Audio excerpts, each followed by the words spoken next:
the night everything changed. Daniel was standing outside the small wooden stable, staring at an empty rope. The horse was gone. No sound, no tracks, just silence. And in that moment, something inside him broke, because that horse wasn't just an animal. It was their survival. It was their future, and now it was gone. The cold wind brushed against his face, and for the first time he felt completely lost. But what happened next, no one in that village could have predicted. Not even Daniel himself. But before we dive in, what time are you listening right now, and where are you from? Drop a comment below. And if you enjoy stories like this, like the video and subscribe for more. There was a small village, resting quietly between green hills and a thick forest. Life there was simple, slow mornings, long days, and silent nights. In that village lived a man named Adam. He wasn't rich, not even close. His clothes were worn out. His hands were rough, and his home was small and old. Sometimes there wasn't enough food. Sometimes there was just enough to get by. But there was something strange about Adam, something people didn't understand. He never complained. Not once. Even when things got hard, even when life didn't make sense. He stayed calm, almost too calm.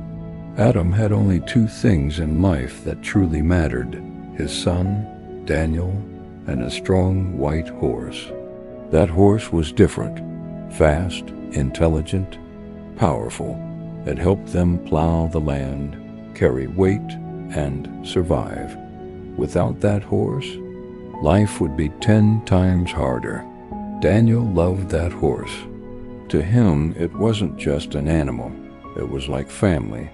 And for a while, everything felt stable. Not perfect, but stable. Then one day, DG, a wealthy man from the city, came to the village. He had heard about the horse. When he saw it, he was amazed. He offered Adam a large amount of money. More money than Adam had ever seen. Enough to change his life. Enough to never struggle again. The whole village waited for Adam's answer. Everyone expected him to say yes, but Adam simply smiled and said, no. That was it. Just no. And that was the moment people started calling him foolish. Days passed. Then one morning, the horse was gone. Just like that.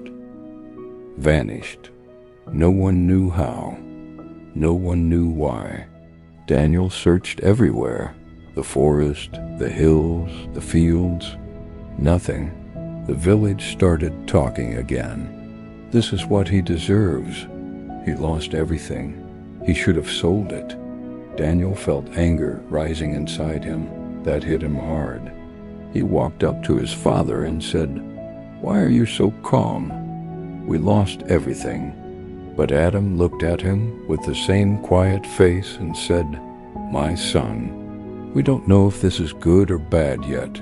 Daniel didn't understand. And honestly, it made him even more upset. That night, Daniel couldn't sleep. His mind kept racing. How can he be so calm? How can he not feel anything? To Daniel, this wasn't just a loss. It was failure. It was pain. It was fear of the future. But to Adam, it was just a moment. A few days later, something unbelievable happened. Early in the morning, Daniel heard a sound outside. He stepped out and froze. The white horse had returned, but it didn't come alone. Behind it were 5 wild horses, strong, fast, untamed. And suddenly, everything changed again. The whole village showed up. Now everyone was saying, "Wow, this guy is lucky. Man, he hit the jackpot. You see that? That's crazy. Just days ago, They called him foolish. Now they called him lucky. Daniel looked at his father, waiting for a reaction, but Adam just said, maybe the horse found its way back and brought friends. That's it. No excitement, no pride, just calm. Daniel started working with the new horses, training them, feeding them, understanding them, day after day. Slow progress. Some days were good, some days not so much.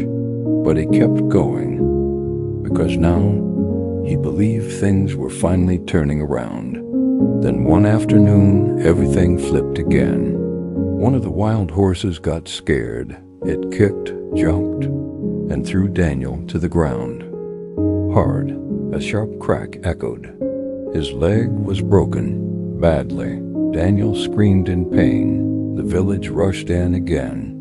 Now the same voices said, "This is bad. This is what happens. He shouldn't have kept those horses." Daniel lay there, helpless, frustrated, angry. "Dad, this is bad. This is really bad."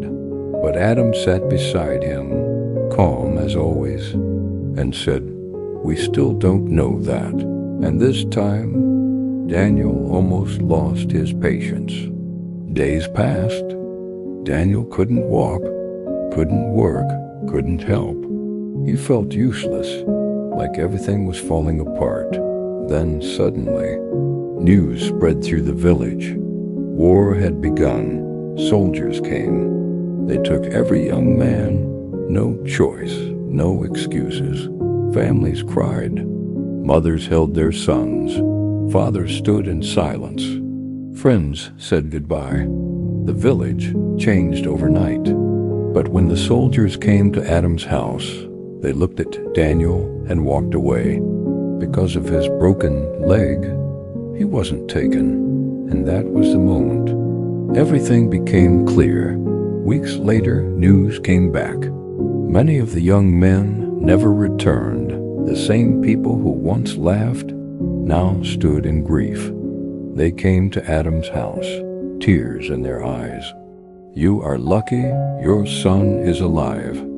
Daniel sat there, quiet, thinking about everything.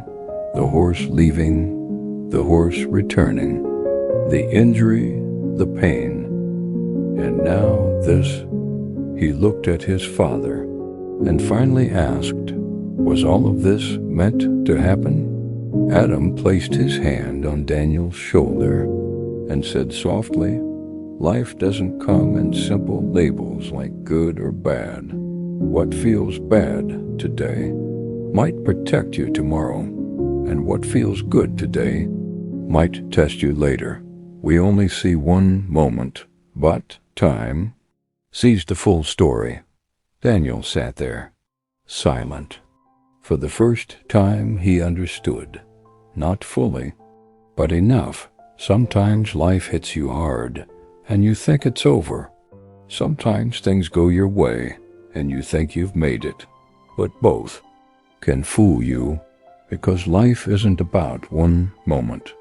It's about the whole journey, step by step, day by day. Months later, Daniel slowly started walking again. Not perfectly, but enough. One evening, he managed to help his father carry a small load. Just a few steps, nothing big, but after they finished, a neighbor paid them a small amount, just a few coins, maybe around $8 worth.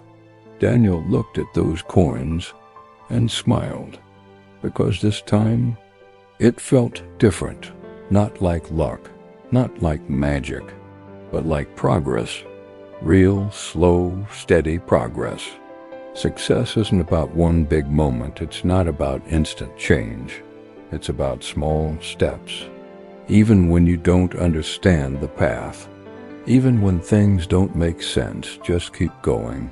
Stay steady, stay patient. Success isn't about the giant leap. It's about the shaky first step. If this story moved you, there is another one on the channel about a boy who lost everything but found discipline in silence. You should watch that one next.